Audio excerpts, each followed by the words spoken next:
Getting a tax refund almost feels like a gift, so it's tempting to blow it on a fun vacation or a shopping spree. However, you should be taking this extra money and putting it towards something more productive. Not to say you shouldn't have fun, but it is good to make sure you have all your ducks in a row. to keep your ka-ching from going kablooey, Mamie Wheaton, CFP for LearnLux Financial Wellness, shares her tips on smart ways to spend your tax refund.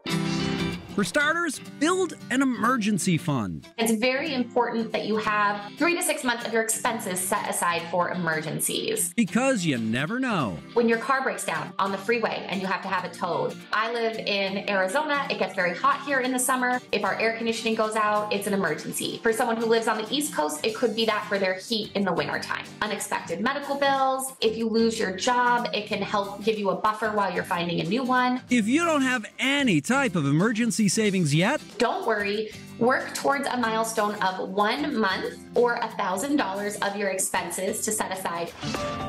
Next, pay down that high-interest debt. If you have multiple debt streams, say you have a home loan, a car loan, maybe a personal loan, you want to pay it off in the way that it makes the most sense, which is most likely the highest interest debt first. And don't sleep on credit card debt either. Even if you're like, well, my car is almost paid off, I really just want that to be paid off. That is not where those dollars should be going if you have other high interest debt. If you have a mortgage, you can make 1 extra mortgage payment a year, and that is going to accelerate down your mortgage. Or for a more budget-friendly way, if you have a $900 mortgage payment, you could pay $975 each month so that you will have made the equivalent of 1 extra payment by the end of the year.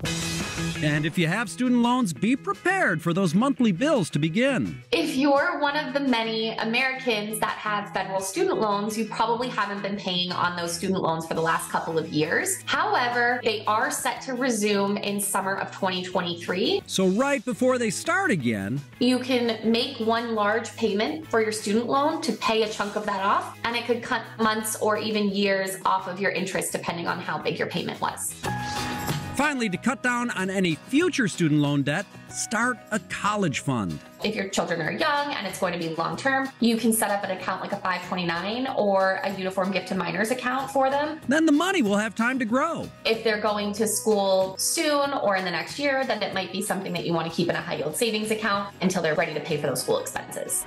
Keep that windfall from blowing away.